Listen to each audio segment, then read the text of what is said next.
네, 안녕하십니까. 자, 지금 교재 다 받으셨죠? 자, 이 교재 기본서 나왔는데, 이걸 이제 2순환 돌아갈 거예요. 그래서 이제 1, 2월 달에는 기본적인 거, 3, 4월 달에는 좀 깊게 들어갈 건데, 1, 2월 달에 좀 빠진 부분도 있을 거예요. 그것은 3, 4월 달에 어차피, 진도가 나갈 거니까 그렇게 하시고, 또 왜 이걸 빼고 넘어가지 그렇게 하지 마시고 쭉 따라오시면 돼요. 그죠? 그래서 이제 이것은 여러분들 공부하기 쉽게 불필요한 건 다 빼고 필요한 것만 써놨어요. 그래서 이제 공부하기 편할 거예요. 이 교재가 상당히.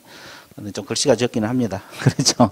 글씨가 조금 적기는 하는데, 그래도 이렇게 쭉 따라오시면, 좋은 점수를 받을 수 있겠어요. 자, 그러면, 여러분 교재 거기 2페이지 펴놓으세요. 자, 2페이지 펴놓고, 자, 이제 우리가 처음 오신 분도 계시고 그럴 거니까, 그래서 내가 종합적으로 우리 과목에 대해서 간단하게 정리할게요. 자, 우리 과목은 공인중개사 법령입니다. 이 법령이 있고, 법령, 그 다음에 부동산 거래 신고 등에 관한 법률이 있어요. 신고 등에 관한 법률입니다. 자, 이거 나와 있고, 그 다음에 이제 중개 실무 이렇게 크게 세 가지로 구성되어 있다. 자, 이렇게 알고 계시면 돼요. 크게. 그래서 이제 공인중개사 법령 파트에서는 몇 문제 정도 나온다 그랬어요? 여기는 한 28문제 정도 나와요. 반드시 그런 건 아니고, 일반적으로. 그 다음에 여기서는 이제 5문제를 봐야 돼요. 그리고 이제 여기는 7, 8문제인데, 이제 7문제 이렇게 보시면 돼요. 그래서 이제 40문제 정도 나옵니다. 40문제 나오는데, 일단은, 법령하고 이 두 가지, 이거 법률이잖아요, 이거요. 여기서 많이 맞아. 일단 많이 점수를 빼 주셔야 돼요. 그러면 이제, 우리가 이제 80점이 넘게 나와요. 그죠? 예. 그리고 이제 실무 파트에도 어차피 공부하면 다 맞아요. 이제 민법 관련, 같이 연결된 부분이 많거든요. 공법하고 민법. 그래서 이제 또 조금만, 공부를 하시면 다 맞을 수가 있어요. 그래서 이제 우리 과목은 누차 강조하지만, 많이 맞을 필요는 없어요. 97.5점은 맞으면 되면. 그렇죠. 그렇죠. 97.5점이면 한 문제 틀린 거예요. 자, 이걸 목표로 해 주셔야 되고, 최소 80점을, 목표로 잡아야 돼. 최소. 80점 이상 그렇게 빼 주셔야 돼요. 그러니까 최소 80점 맞는다는 생각으로 공부를 해 주시면 돼요. 근데 이제 내가 누차 강조하지만 60점 맞기는 그렇게 어렵지 않아요. 중개사법에서. 근데 이제 80점 넘기기는 상당히 어렵거든요. 80점 넘기는 80점이 32개예요. 그리고 이제 30개가 75점. 75점까지는 그 잘 나와요. 근데 80점 넘기가 상당히 어렵거든요. 이 80점 넘기려면 전 범위를 다 깡그리 해야 돼요. 문제도 풀어 보셔야 되고. 그래야지 이제 80점이 넘어갈 수가 있어요. 근데 이제 공부할 때는 쉬운 것 같은데 막상 또 점수 시험 보면 또 그렇지 않잖아요. 실수한 부분도 있고. 그러다 보니까 여러분들이 좀 틀리기도 하고 그랬는데, 잘 따라오시면, 97.5점은 충분히 뺄 수 있다. 심지어 100점도 뺄 수가 있어요. 자, 이렇게 알고 들어오시면 돼요. 자, 그러면 이제 공인중개사 법령, 이 법령 있잖아요. 이 법령은, 법하고 시행령, 시행규칙을 말합니다. 자, 공인중개사법이 있어요. 공인중개사법. 이건 이제 법률이죠. 근데 공인중개사법 시행령입니다. 시행령이란 것은 대통령령이란 말을 써요. 이걸 대통령령, 대령. 그 다음에 공인중개사법 시행규칙이라고 있어요. 시행규칙을 뭐라고 표현하냐? 국토교통부령이란 말을 써요. 그래서 이제 이것은 시험 나온 게 아니라 그냥 기초가 되니까 기본이 되니까 알아야 돼요. 이 법하고 시행령하고 시행규칙 이걸 포괄해서 공인중개사 법령 범위는 법하고 시행령하고 시행규칙을 말한다. 자, 특히 시행령이 대통령령이다. 시행규칙이 국토교통부령이다. 이건 알고 있어야 돼요. 그래서 처음 공부하신 분들은 한 달 지나서 시행령이 뭐냐? 그러면 대통령령, 시행규칙도 뭐냐? 그죠? 대통령령 막 이렇게 표현을 해요. 시행규칙은 국토교통부령입니다. 시행령이 대통령령. 이것은 가장 기본이에요. 이 자체가 시험 나온 건 아니지만 가장 기본이니까 알고 있어야 돼요. 그래서 공인중개사 법령은 법하고 시행령, 시행규칙을 포괄하는 개념이다. 포괄하는 개념이다. 그 말이요. 자, 그래서 이제 공인중개사 법, 시행령, 시행규칙 이걸 공부를 해 주셨는데 이제 법도 단계가 있거든요. 이 셋 중에서 가장 상위 법률이 법입니다요. 그리고 그 다음에 시행령이고 가장 하위 법률이 시행규칙이에요. 그죠? 그래서 이제 우리 공인중개사법에서 중개 관련 사항을 다 규율할 수가 없어요. 그래서 일부는 시행령에 딱 위임을 합니다. 그래서 시행령은 뭐냐면 법에서 위임된 사항하고 그 시행에 관하여 필요한 사항을 규율함을 목적으로 한다 이렇게 나와 있어요. 자, 어디에서 위임된 사항이라고 했어요? 법에서 위임된 사항하고 그 시행에 관한 필요한 사항을 규율한 것이 시행령이고, 자, 시행규칙은 가장 하위 법률이잖아요. 그래서 또 법에서도 위임받고 그 다음에 시행령에서도 위임받습니다. 그리고 그 시행에 관하여 필요한 사항을 규율함을 목적으로 한다. 이게 이제 재정 목적들이에요. 재정 목적. 그래서 이제 여러분 교재 거기 보면 2페이지 좀 봐주세요. 자, 그 1번 제목에 공인중개사 법령의 구성 있잖아요. 법령 동그라미 쳐서 제목에 또 법령, 법령의 구성, 법령의 구성, 법령 제목 동그라미 쳤어요. 자, 그러면 거기 1번 공인중개사 법 동그라미 쳐보세요. 법하고 자 2번 뭐라고 나왔어요? 시행령, 대통령령 같이 묶으세요. 시행령이 대통령령이다. 그렇게 나와 있죠. 그 다음에 세 번째 시행규칙이 뭐라고 나왔어요? 국토교통부령이다. 자, 이거 흔들면 안 돼. 자, 시행규칙이 국토교통부령, 시행령이 대통령령, 그 다음에 법 이렇게. 그래서 법령은 법하고 시행령, 시행규칙 이렇게 규정이 되어 있어요. 그러면 이제 시행령 재정 목적이 그 첫째 줄 나와 있어요. 밑에 보세요. 자, 법에서 위임된 사항하고 그 시행에 관하여 필요한 사항을 규율함을 목적으로 한다. 자, 2번에서 양가로 1번 첫째 줄. 자, 법에서 위임된 사항하고 그 시행에 관하여 필요한 사항을 규율함을 목적으로 한다. 몇 줄 보세요? 예. 그 다음에 이제 시행규칙은 첫째 줄 몇 줄 보세요? 법하고 시행령에서 위임된 사항하고 그 시행에 관하여 필요한 사항을 규율함을 목적으로 한다. 자, 이렇게 나와 있죠. 그래서 이 공인중개사 법령은 법하고 시행령, 시행규칙을 포괄하는 개념이다. 그래서 이제 재정 목적들을 한번 봤어요. 이제 공인중개사법 재정 목적은 아직 안 봤죠. 이 공인중개사법 재정 목적은 넘어가 볼게요. 그 법적 성격은 3, 4월 달에 하기로 하고. 자, 뒤에 넘겨보세요. 자, 뒤에 넘겨봅니다. 자, 그러면 우리가 이제 시행령 재정 목적하고 시행규칙 재정 목적을 봤어요. 그럼 공인중개사법 재정 목적은 뭐냐? 거기에 공인중개사 업무 등에 관한 사항을 정하여 그 전문성 제고입니다. 전문성을 제고한다. 그죠? 그 다음에 두 번째, 부동산 중개업을 건전하게 육성한다. 이렇게 나왔어요. 자, 여기서 이제 우리가 알아둘 것이 중개업을 건전하게 육성한다. 이렇게 나와 있어요. 자, 그러면 여기서 이제 주의할 거 있어요, 여러분들요. 여기서는 부동산업이라 그랬습니까? 부동산 중개업이라 그랬어요. 중개에다 동그라미 쳐서요. 자, 중개.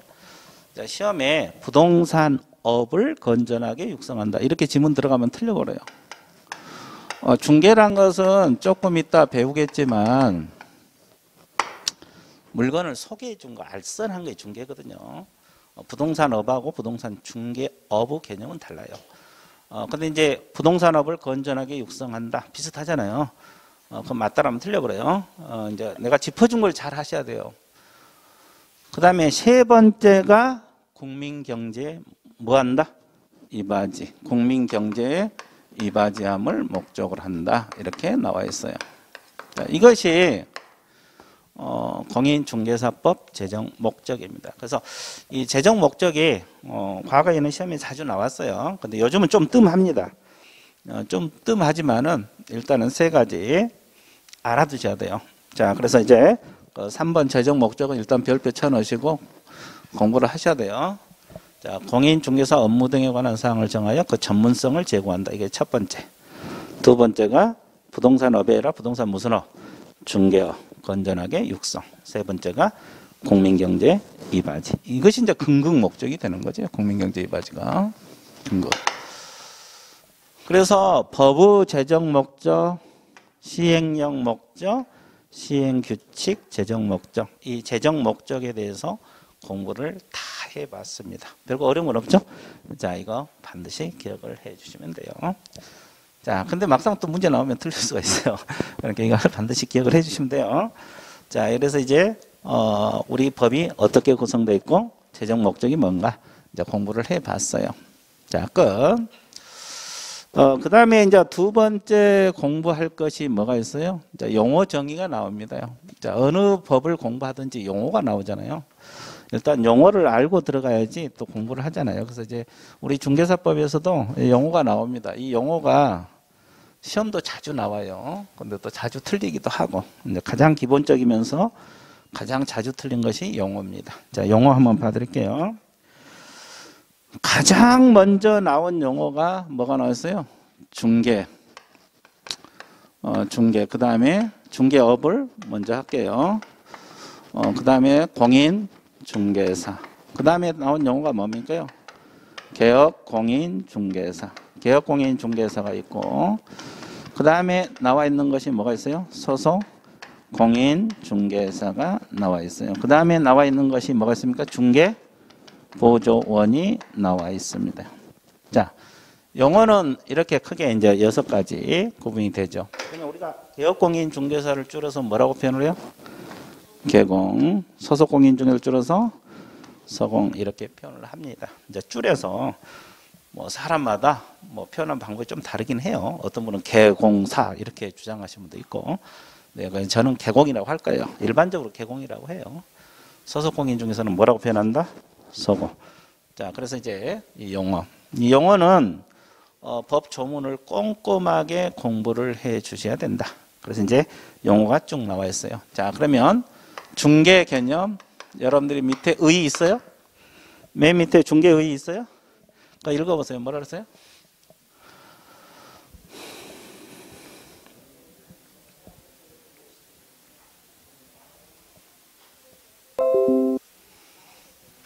자, 읽으셨죠? 그 의 밑줄 그어놓으시고. 자, 이거는 이제 법 3조가 우리 중개사법 3조. 이것이 이제 법정입니다. 법정. 법정 중개 대상물에 대하여 이렇게 나와 있어요. 그 다음에 거래 당사자 간의 이렇게 나와 있습니다. 거래 당사자 간의 뭘 중개하느냐? 매매하고 또 교환입니다. 자, 임대차. 그 다음에 뭐라 그랬어요? 그 밖에 권리입니다. 그 밖에 권리의 무슨 행위? 득실 변경 행위를 뭐한 것이다? 알선한 것이 중개다. 이렇게 나와 있어요. 자, 그러면 일단 용어만큼은 이 조문 그대로 숙지하라 그랬어요. 그러지 잘 안 틀려요. 그럼 이제 하나씩 분석 들어갈게요. 이 법정 중개 대상물, 법정이란 말은 뭐라 그랬어요? 법률의 규정을 말합니다. 법률은 뭘 말한다? 규정. 자, 칠판 보세요. 책은 좀 이따 봐볼게요. 그럼 법정 중개 대상물에 뭐가 있어요? 토지, 또 건축물, 또 그 밖의 토지의 정착물. 그 밖의 토지 정착물입니다. 또 나와 있는 게 뭐가 있어요? 임모. 자, 그 다음에 또 뭐가 있어요? 광업재단이 나와 있어요. 그 다음에 나와 있는 게 뭐다?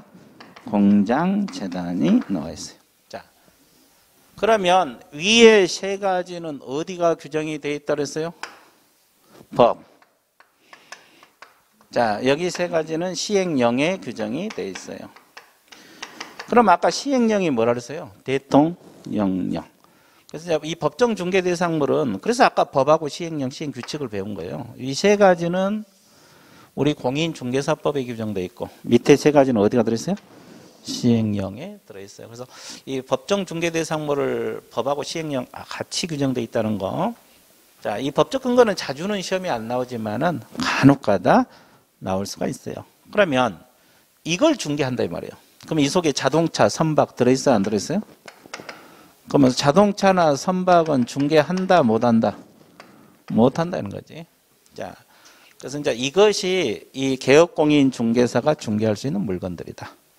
이것이 개업공인 중개사가 중개할 수 있는 물건들이다. 이해됐죠?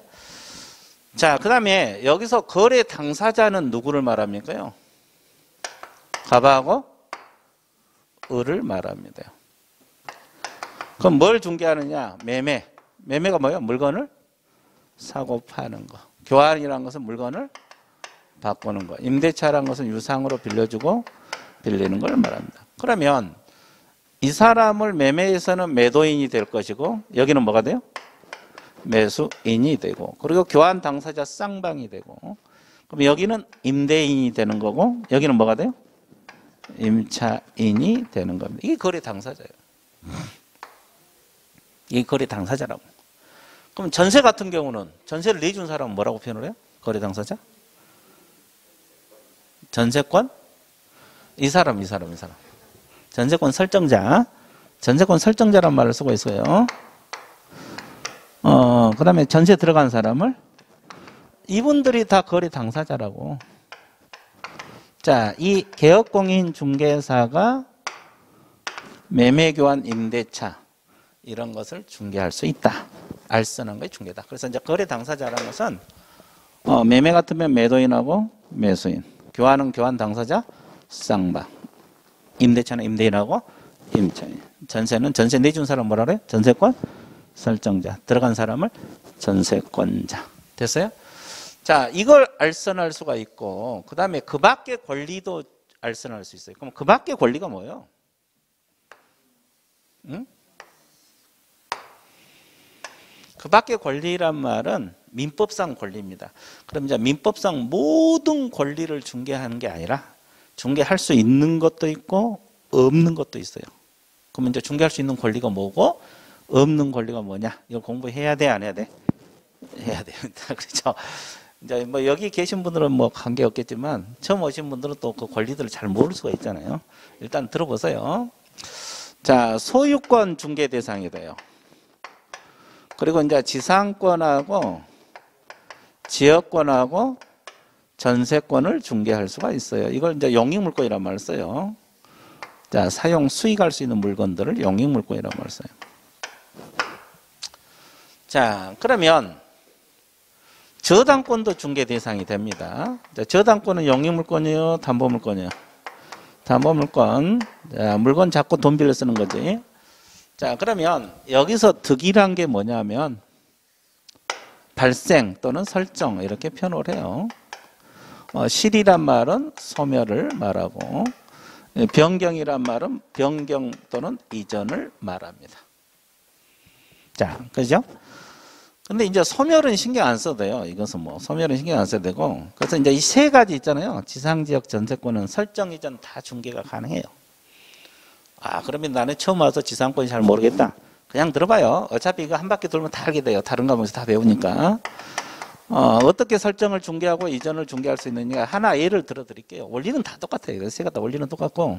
지상권 예를 들어보면 이 지상권이란 말은 나무 토지를 사용할 수 있는 권리거든요. 자, 갑이 토지는 갑의 것이에요. 자, 이 건물은 을이 여기다 건물을 신축해서 살고 싶어 해요. 그럼 이 토지를 빌려야 되잖아요. 그러면 이제 이게 지상권 설정하는 방법이 있어요.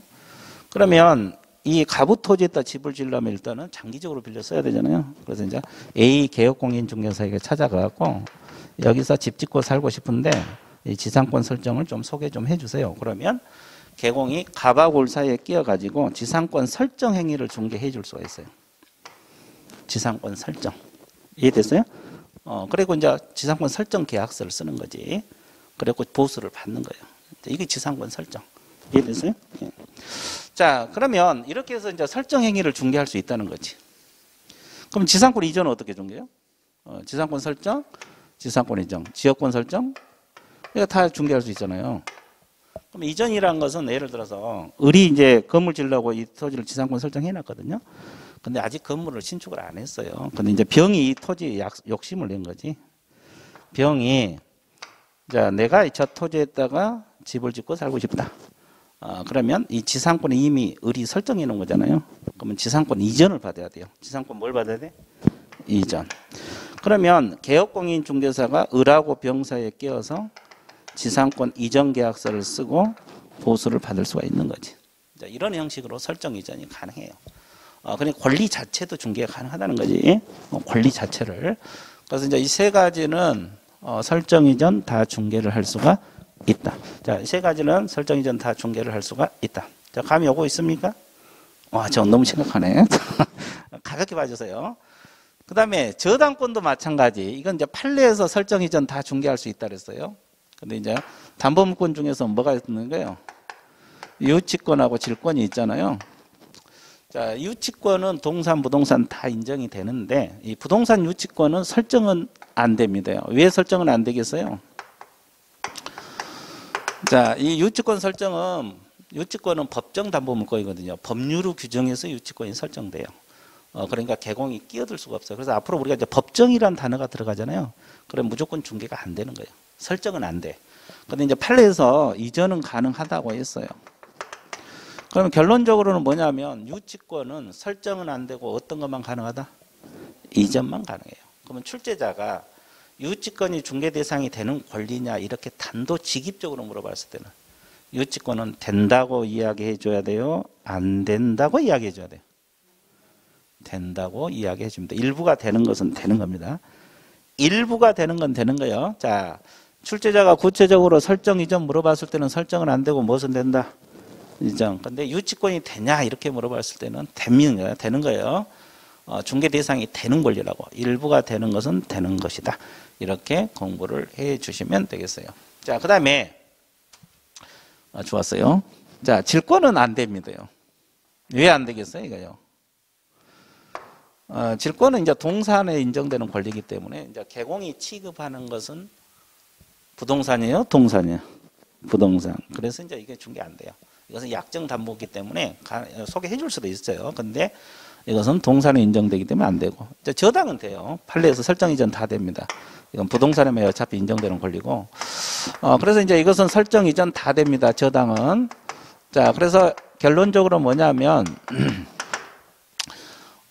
영익물권, 지상지역 전세권은 설정 이전 다 중개가 가능하고, 담보물권 중에서 저당은 설정 이전 다 가능하고, 질권은 아예 안 되는 거고, 유치권은 설정은 안 되고 뭐는 된다?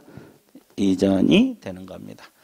그 외의 권리들도 많아요. 그 외의 권리들도 많은데 그런 권리들은 먼저 서서히 뭐 잡아갈 거예요. 어차피 이번 못 하면 3, 4월 달에 들어가면 되고. 자, 일단 이 정도 알아두세요. 그리고 이제 알선이라는 것은 연결해주는 행위예요. 연결해준 건 갑하고 올 사이에 개공이 연결해주는 행위. 이게 알선입니다. 주선해주는 행위. 자, 이게 중개다 이 말이에요. 이게 중개다. 그럼 이제 중개 개념을 개략적으로 한번 봤잖아요. 자, 다시 정리할게요. 일단은 공부하는 방법은 이 조문 숙지 하세요. 해석하는 방법은 강의 듣다 보면 해석은 다 돼요. 강의 들으면 끝나는 거예요. 그러니까 여러분들 공부할 것은 법 조문을 꼼꼼하게 읽어 두시는 수밖에 없어요. 해설하는 거야 강의 듣다 보면 다 해결이 돼요. 그러니까 이제 법 조문을 조금 신경 써 주셔야 되겠고, 이건 이제 연습 한번 해볼게요. 자, 중개란 것은 토지, 건축물을 알선한 거의 중개죠. 그러면 자동차를 알선한 것은 중개다, 아니다? 왜? 중개 대상물이 아니기 때문에. 그러면 또 연습할게요. 그럼 토지 개발하면 좋냐, 안 좋냐 상담을 해줬어요, 개공이. 개공이 토지 개발에 관한 상담을 해줬어요. 이건 중개입니까, 아닙니까? 자, 중개다, 아니다? 대답을 못해. 토지를 개발하면 좋냐 안 좋냐 상담을 해줬어요. 중개다, 아니다? 왜? 자, 토지는 맞죠? 토지 개발하면 좋냐, 아니냐? 토지는 맞는데, 이건 맞는데 상담이란 것은 알선이 아니에요. 뭐가 아니에요? 알선이 아니죠. 고민 해결해 주는 거예요. 알선이라는 것은 연결해 주는 행위잖아요. 그죠? 갑하고 울 사이에 이렇게 연결해 준 거. 근데 상담은 개발하면 좋냐고 이렇게 상담 들어왔잖아요. 거기면 상담해 주는 거니까 이건 물건 소개해 준 게 아니라고. 고민 해결해 준 거지. 그래서 알선이 아니기 때문에 중개가 아니야. 그러면 결국은 중개란 것은 토지, 건축물, 임목 이런 것을 알선해 준 게 중개다.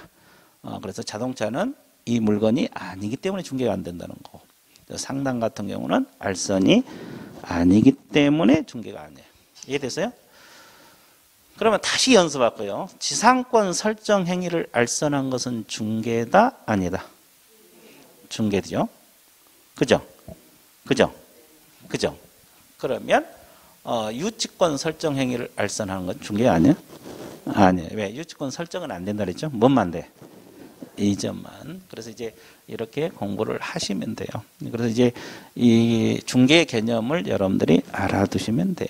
자, 그러면 밑줄 그어드릴게요.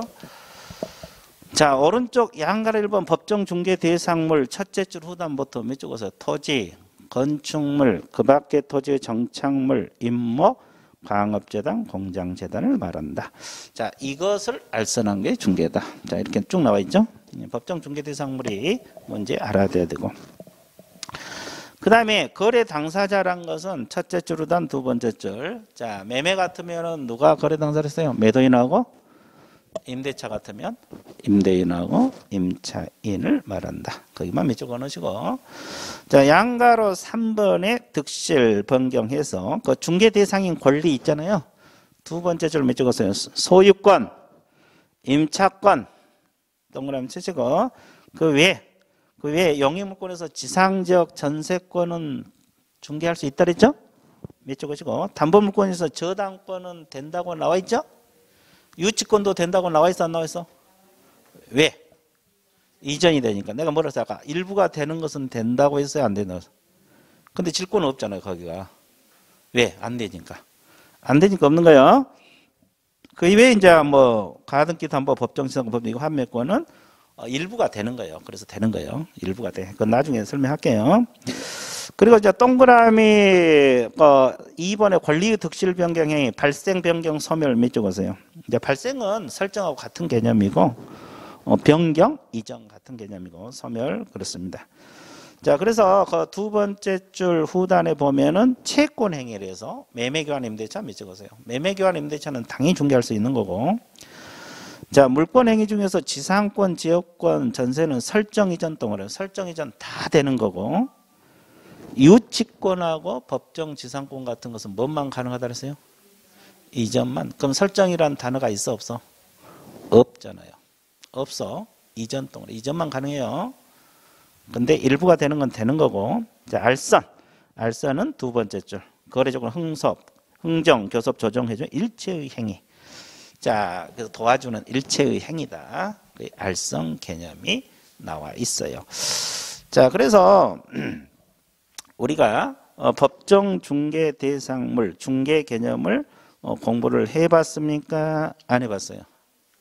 해봤죠? 되게 쉽죠? 아, 좋아요. 지금 뭐 질문 그렇게 급합니까? 그렇죠? 쉬는 시간 하세요. 자, 그 다음에 두 번째가 이제 뭐가 나왔어요? 중개 행위요? 뭐가 나왔어요? 법적 성격 한번 봐드릴게요. 자, 칠판 한번 봐드릴게요.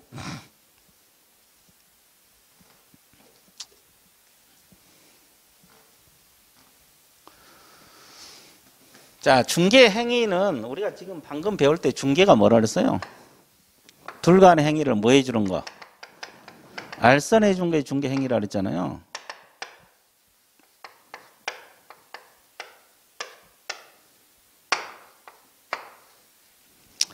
이 중개 행위는 어떤 성격을 가지고 있느냐? 이건 이제 공부를 합니다.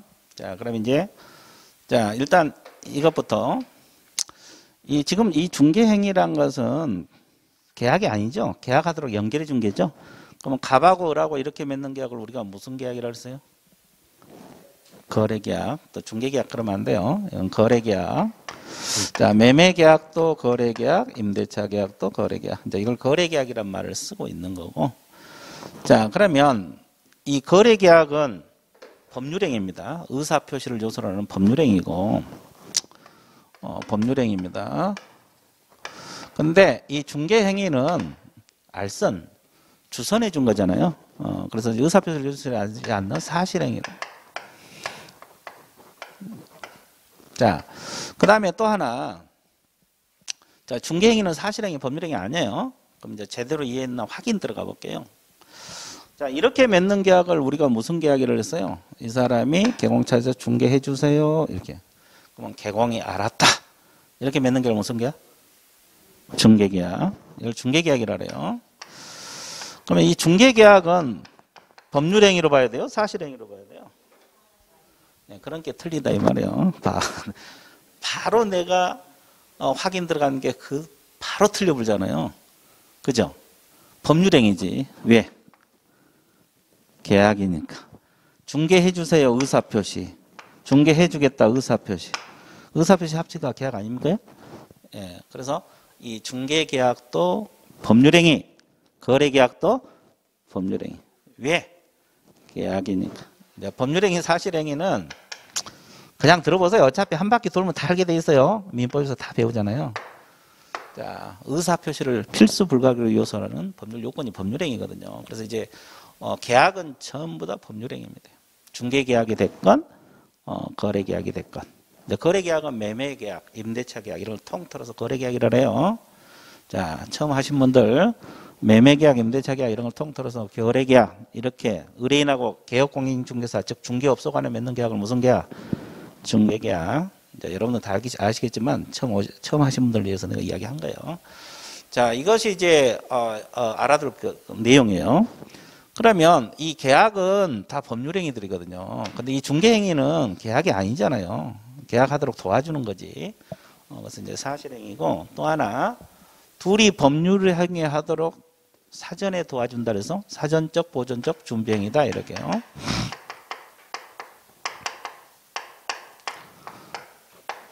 자, 이것도 이제 성격이 들어가고 또 하나 이 개공이 하는 이 중개행위는 의뢰인이 시키는 대로 하는 행위입니까? 아니면 대리인으로서 하는 대리 행위다. 아니면 개공 독자적으로 하는 독자적 행위다. 한번 찍어보세요. 사자는 심부름꾼이다 이 말이야. 이 사람 시키는 대로 한다. 사자 아니에요? 강력 주장하십니까? 그럼 대리 행위는? 개공이 하는 중개행위는 의뢰인을 대리인으로 하는 대리 행위겠어요? 아니에요. 이건 독자적 행위입니다. 그래서 이 중개 행위는 사자로서의 행위도 아니고 대리 행위도 아니고 독자적 행위란 거 알고 있어야 되고 그리고 이제 우리가 판례에서 이 기본적 상행위에 넣고 있어요. 중개 행위가 이제 상행위 일부로 들어가거든요. 그래서 상행위 성격을 가지고 있다. 그래서 이제 여러분들 거기 제목만 몇 줄 보세요. 2번에서 사실행위, 보조적 준비행위 나와 있어요? 그 다음에 이제 독자적 행위. 사자도 아니고 대리인도 아니고 독자적 행위라 그랬어요. 대리 행위다 하면 틀려버려요. 그리고 이제 양가로 3번에 뭐라고 나왔어요? 상행위다. 상행위다. 상행위를 대상으로 한다. 자, 이렇게 여러분들이 정리를 해 주시면 되겠습니다. 자, 정리되고 있어요? 그래서 이제 중개행위 법적 성격까지 한번 봐봤어요. 그러면 이제 중개 개념이 다 끝났느냐? 다 끝났어요? 안 끝났어요? 안 끝났어요. 그래서 이제 거기 이제 3번에 보시게 되면 뭐가 나와요? 중개의 유형이 나옵니다. 자, 중개는 어떤 유형을 가지고 있느냐? 자, 그것까지 하면 대충 중개 개념이 끝났다고 봐주셔야 돼요. 자, 중개 유형이란 것은 중개의 종류. 자, 첫 번째가 개업공인 중개사 관여 정도에 따른 분류. 관여에 있다 동그라미 쳐보세요. 관여 정도에 따른 분류에서 지시 중개하고 뭐가 있어요? 참여 중개가 있어요. 자, 일단 용어 익히는 게 급선무니까. 자, 지시 중개라는 것은 뭐냐면 이 지시 중개가 뭘까 같아요? 여러분들 상식적으로. 자, 자료를 전시하거나 정보 제공하면 개공할 일은 끝나요. 이게 지시 중개예요. 자, 칠판 봐보세요. 자, 이것은 자료를 전시하거나 정보를 제공해주면 개공할 일은 끝난다. 자, 봐보세요. 이 사람이 건축물입니다. 건물. 갑이 의뢰인이고 의가 의뢰인이라는 뜻이에요. 자, 개공에게 찾아와서 이 매물에 관한 자료를 일정한 장소에 전시를 해달라. 뭐 소재지랄지 가격이랄지 면적이랄지 A4 용지나 B4 용지에다가 전시를 해주세요. 그러면 개공은 전시해주고 보수를 받아. 중개. 이건 중개보수가 아니죠. 전시보수가 되겠죠. 전시만 해주고 보수받아. 한 달 전시해주고 5,000원, 2달 전시하고 10,000원, 뭐 이런 형식. 그죠? 이렇게 해서 받는 것을 지시중개라 그래요. 또 하나 여기 또 뭐라고 넣었어요? 뭔만 제공해주고. 그럼 이제 예를 들어서 우리 A 계공 찾아와서 이 건물에 대한 정보 좀 가르쳐 달라. 계약은 내가 알아서 할 테니까. 계약은 내가 알아서 할 테니까 정보만 가르쳐 달라. 그러면 정보만 제공해주고 보수를 받아요. 이것도 무슨 중개? 지시중개예요. 자료를 전시하거나 정보만 해주고 개공할 일은 끝나. 그러면 둘 간에 계약까지 체결했어 안 했어? 이게 지시중개예요. 그러면 많이 관여한 거요? 개공이 적게 관여한 거요? 적게. 그럼 참여중개라는 뭐요? 둘 간에 뭐까지 체결하고? 거래계약. 아까 거래계약은 매매계약, 임대차계약 이런 걸 통틀어서 거래계약이라고 그랬죠. 그러니까 이 사람이 이 물건 팔고 싶으니까 중개해달라 의뢰가 들어와요. 그러면 상대방 찾아서 거래계약까지 체결해주고 보수를 받는다. 이걸 무슨 중개? 참여중개. 계약까지 성사시켜주고 보수를 받는다. 이걸 무슨 중개? 참여중개. 됐어요? 그러면 개공이 많이 관여했어요? 적게 관여했어요? 많이 관여했잖아요. 그럼 관여 정도요. 관여 정도. 그래서 지시중개하고 참여중개. 그러면 우리가 이제 우리 개업공인중개사가 중개업을 하려면 등록을 하고 해야 되거든요. 다음 주에 배우겠지만 등록을 해야 되는데 그러면 등록을 하면 참여중개는 당연히 할 수 있겠죠. 그죠? 그럼 지시중개도 할 수 있을까? 지시중개 할 수 있을 것 같아요? 없을 것 같아요? 할 수 있어요. 둘 다 가능해. 둘 다 가능합니다. 근데 이게 뭐 별 돈이 안 되잖아요. 가능은 해요. 가능합니다. 신경을 안 써서 그러지 가능해요. 그래서 이제 이거 관여 정도에 따른 분류. 지시중개하고 뭐다? 참여중개. 참여중개는 거래까지 성사시키고 보수 받는 거.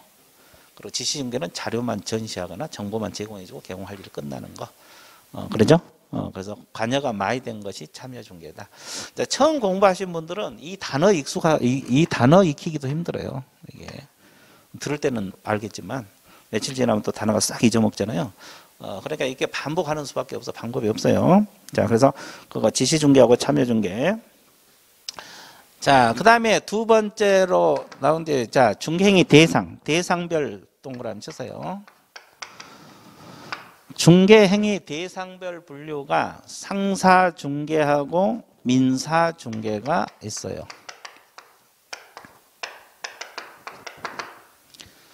자, 상사중개란 것은 말 그대로 타인과의 상행위를 대상으로 한다.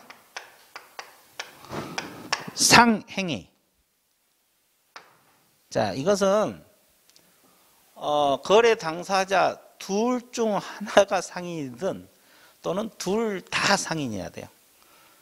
그래서 이제 거래 당사자 일방이 상인이든 쌍방이 다 상인, 이 사람들 간의 행위를 중개하는 걸 상사중개라 그래요.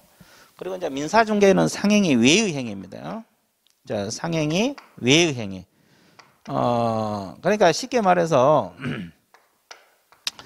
자, 이것은 말 그대로 상인들 대상으로 한 거 아니야? 일반인을 대상으로 한 거. 자, 이걸 민사중개란 말을 써요. 그러면 우리 부동산 중개는 둘 중에 어디로 봐야 돼요? 상사중개로 봐야 돼요? 민사중개로 봐야 돼요? 민사중개예요, 민사. 그럼 여러분들 생각해봐요. 우리가 중개할 때 일반인을 대상으로 해서 아파트를 할지 토지를 할지 건물 중개하잖아요. 상인을 대상으로 한 게 아니잖아요. 그래서 이제 부동산 중개는 민사중개에 들어갑니다. 부동산 중개는 민사중개에 들어가요. 상사중개 아니에요. 그러면 이 상사중개는 상법이 적용되는 겁니다. 상법을 적용받고 민사중개는 어느 법을 적용받을까? 그렇지. 각 개별법. 이제 각 개별법. 개별법이 뭐냐면 부동산 중개는 공인중개사법이다 이 말이에요. 이것이 이제 우선 적용한다는 거예요. 우선 적용한다는 거예요. 이런 걸 개별법이라 그래요. 뭐 직업 소개 같으면 뭐 직업 안정법 이렇게 이런 걸 개별법이라는 말을 써요. 자, 그러면 이것을 우선 적용해요. 그러면 민법이 또는 상법이 적용되지 않느냐? 그건 아니고 일단은 우리 중개사법을 중개관에서는 적용받고 우리 중개사법 규정이 없으면 민법이나 상법이 보충적으로 적용될 수도 있다는 거예요. 그래서 이제 우리 부동산 중개는 상사 중개가 아니라 무슨 중개다? 민사 중개 파트에 들어간다. 자, 그래서 아까 이야기했잖아요. 이 지시 중개, 참여 중개는 둘 다 인정되지만 우리 대상별 분류에서는 민사 중개만 부동산 중개가 들어가 있는 겁니다. 그래서 이제 거기 그렇게 나와 있어요. 자, 상행위 밑줄, 상행위 외의 행위 밑줄 그어 놓으시면 돼요. 밑줄 그어 놨어요? 예. 자, 그 다음에 세 번째 분류가 뭐가 있어요? 의무 정도별 분류가 있잖아요. 의무 정도. 자,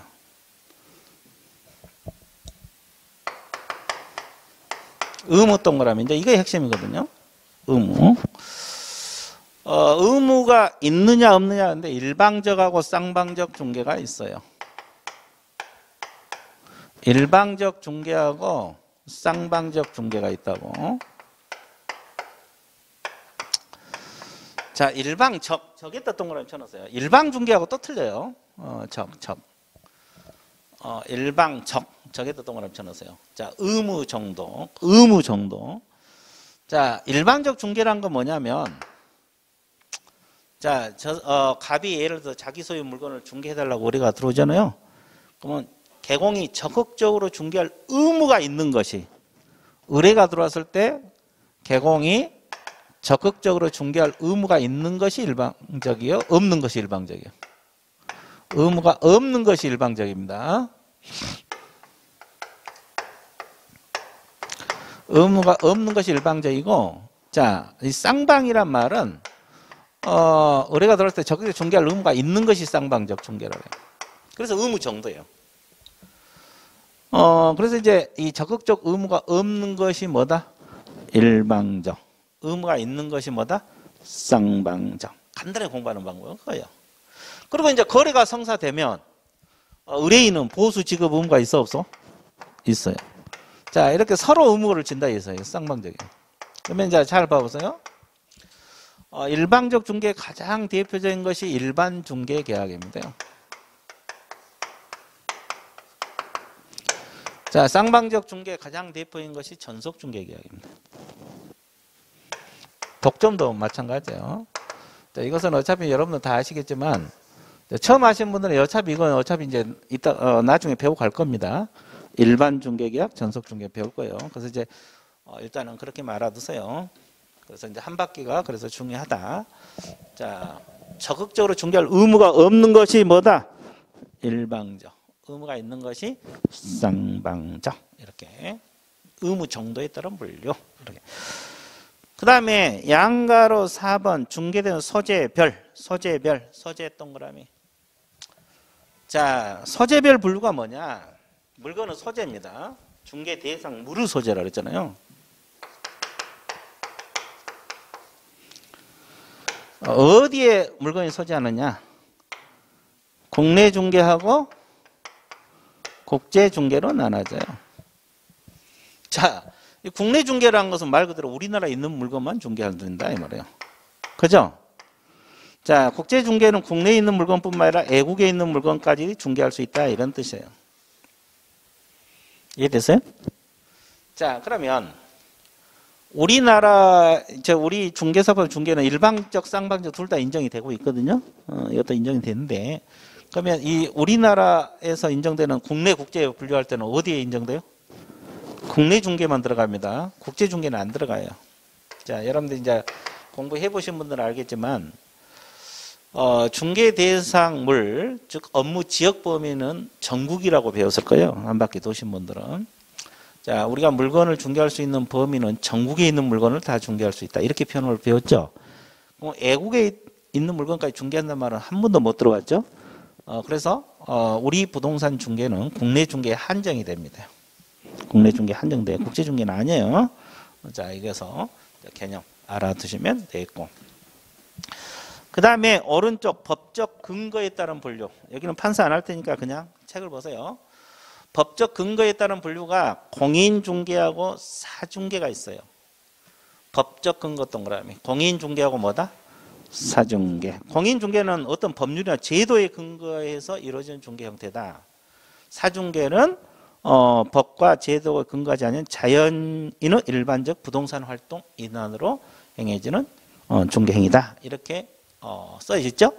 그럼 이게 뭐냐면, 자, 여러분들은 지금 뭘 취득하기 위해서 여기 앉아 있어요? 공인중개사 자격증이죠. 공인중개사 되려고 앉아 있죠. 그러면 공인중개란 말은 말 그대로 공식적으로 법에 의해서 자격증 취득을 해서 중개사무소 개설 등록을 하고 이렇게 하는 것을 공인중개라 그래요. 근데 사중개는 그런 행위 없이 뭐 여러분들 놀고 있으니까 옆집에서 의뢰 들어와서 중개하는 것이, 개인들이 그냥 하는 거예요. 사중개예요. 개인들이 하는 걸 뭐다? 사중개. 그러면 우리 부동산 중개는 공인중개로 봐야 돼요? 사중개로 봐야 돼요? 공인중개, 사중개 X입니다. 공인중개요. 됐어요? 그 다음에 중개행위 주체의 수 동그라미. 주체의 수에 따른 물론 단독하고 공동중개 있죠. 뭐 이건 단독은 말 그대로 물건 하나를 한 사람이 하는 거고, 공동중개라는 것은 2명 이상이 협력해서 하는 것을 공동중개란 말을 써요. 자, 끝. 자, 그 다음에 7번 의뢰인 수 동그라미. 의뢰인의 수에 따른 분류가 일방중개하고 쌍방중개. 아까 일방적, 쌍방적하고 틀리죠? 이건 의뢰인의 수에 따른 분류입니다. 자, 일방중개는 개공이, 그래서 일방으로부터, 자, 일방으로부터 미적으세요. 의뢰받아 일방만을 위하여 행하는 중개 형태다. 그리고 쌍방중개라는 것은 쌍방으로부터 의뢰받아 쌍방을 위해 행하는 중개다. 그렇게 나와 있어요? 안 나와 있어요? 나와 있어요. 그러니까 한쪽으로부터 의뢰받아서 하는 것이 일방이고 양쪽으로부터 의뢰받아서 하는 것이 쌍방중개다. 이건 둘 다 인정이 돼요. 둘 다 인정이 됩니다. 자, 단독 공동도 둘 다 인정이 되고, 그러면 지금 우리가 이제 중개의 종류 유형을 봤잖아요.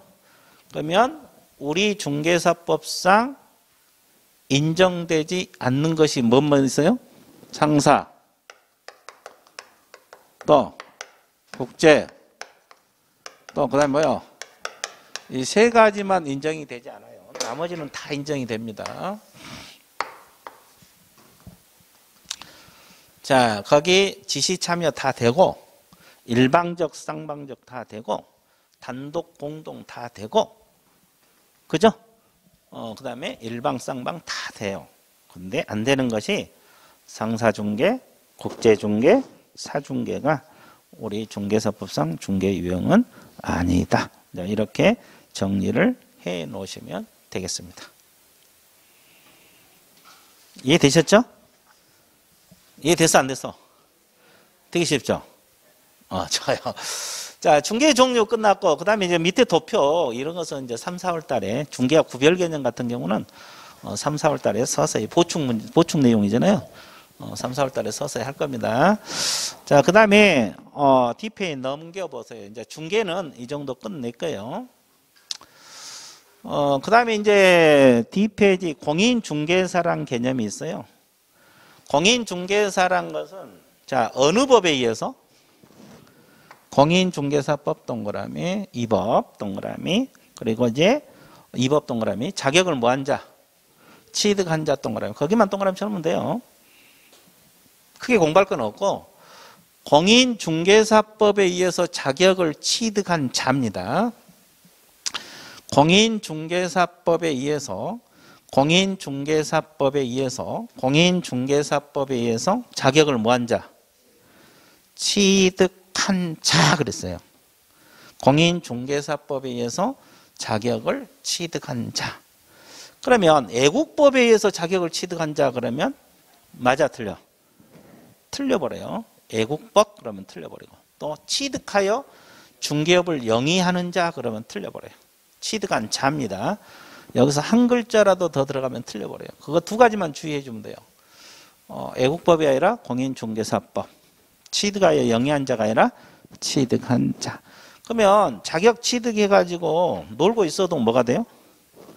공인중개사가 되는 거예요. 공인중개사. 놀고 있어도 공인중개사예요.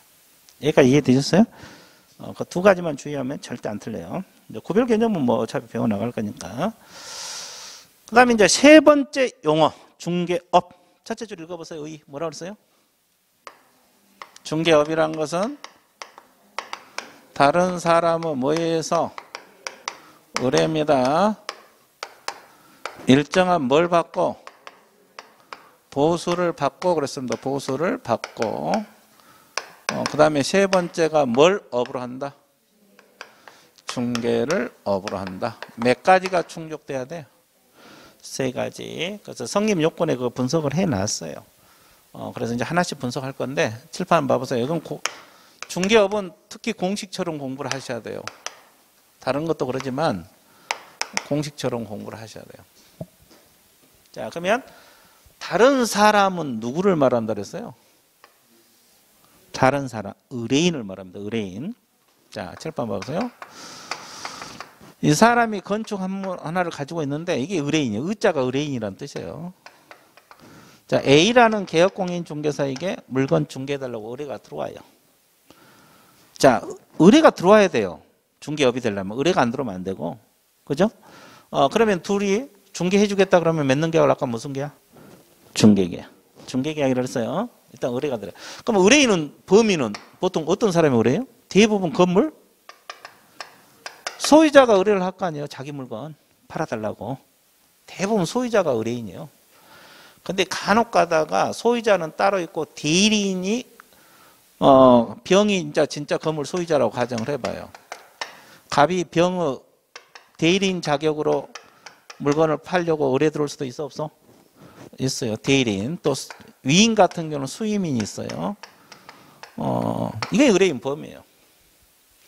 그러니까 일단 의뢰가 들어와야 돼요. 무조건. 소유자가 의뢰를 하든 대리인이 의뢰를 하든 수임인이 의뢰를 하든. 됐어요?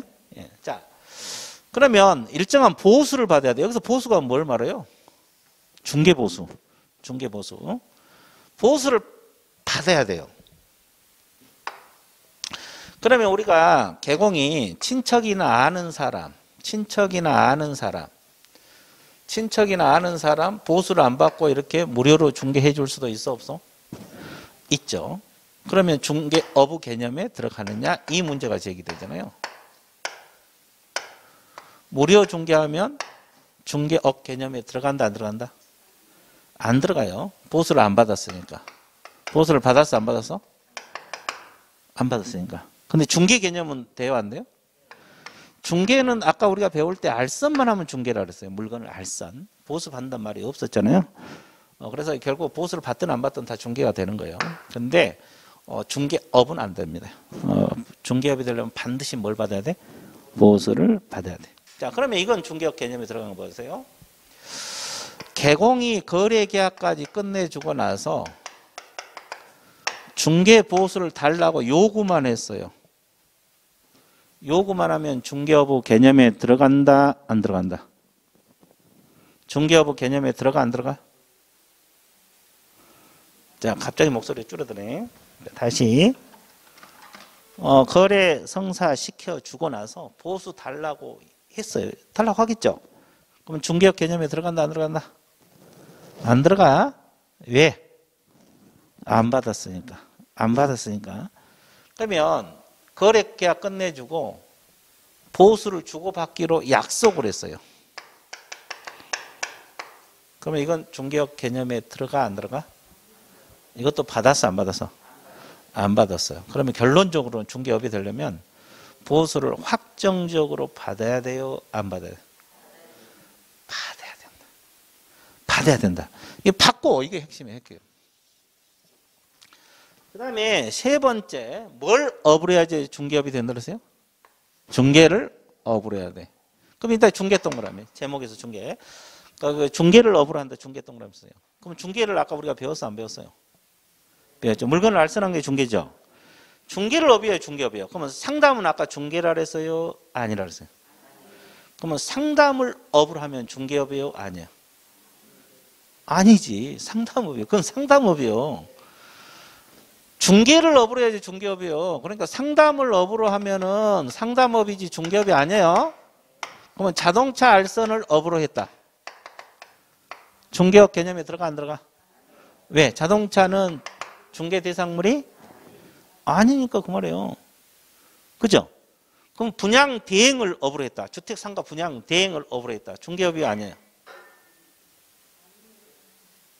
분양 대행은 중개도 아니다. 이것부터 본 거야 돼. 아파트 분양 대행, 상가 건물 분양 대행 경험할 수 있잖아요.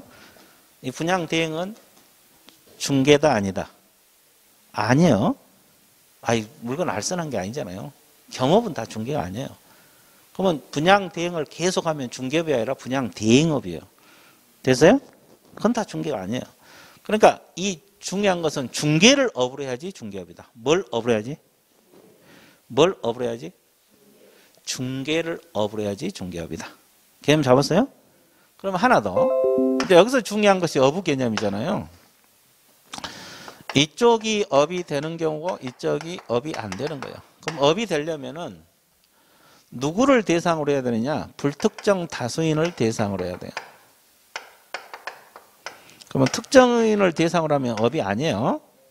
그리고 또 하나가 계속적이고 우리가 업이 가장 기본 개념이 계속하면 이거 이제 업은 가장 기본적인 개념이에요. 계속한다는 거. 우연히 한번 하면 업이다 아니다? 영리 목적성이 있어야 돼요. 그럼 비영리 목적이면 업이다 아니다?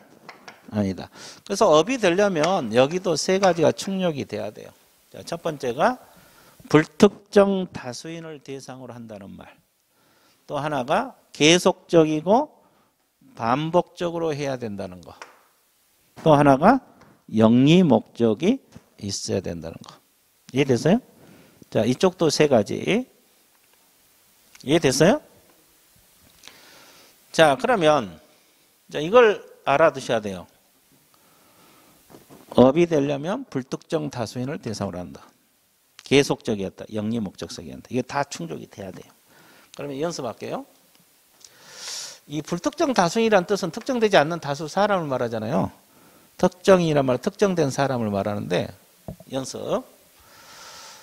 개공이 학생을 대상으로 월세방을 알선해 줬어요. 학생이란 것은 특정인으로 봐야 될까? 불특정으로 봐야 될까? 불특정. 불특정 다수인. 불특정. 불특정. 확실해요? 예, 불특정 다수인으로 봐요. 근데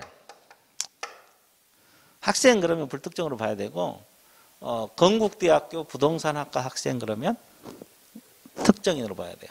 그러니까 결국은 뭐냐면 특정이냐 불특정이냐 한 사람을 의미한 게 아니라 범위가 한정됐느냐 안 됐느냐 이걸 갖고 따지면 돼요. 그러면 그냥 공인중개사 수험생 그럼 불특정으로 봐야 되고 남양주 공인중개사 수험생 그러면 특정인으로 봐야 돼요. 이해됐어요? 예. 자, 그 다음에 계속한다는 말은 여러 번 한다는 뜻이고 한 번은 말 그대로 한 번이죠. 근데 이제 주의할 거 있어요. 사무소 내고 중개사무소 내고 한 번 영업을 했다. 이것은 한 번으로 봐야 돼? 계속으로 봐야 돼? 그건 계속으로 봅니다. 한 번 했지만 그건 계속이에요. 사무소 냈다는 것은 앞으로 계속할 가능성이 있다 없다? 이걸 잠재적 계속성이란 말을 써요. 그것만 주의해 주면 돼요. 영리 목적이 있어야 돼요. 그러니까 뭐 주민들 편의를 위해서 알선해진 건 업이 아니에요. 여러 번 해도.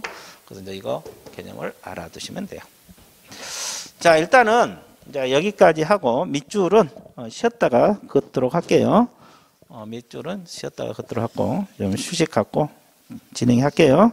예, 휴식 갖습니다.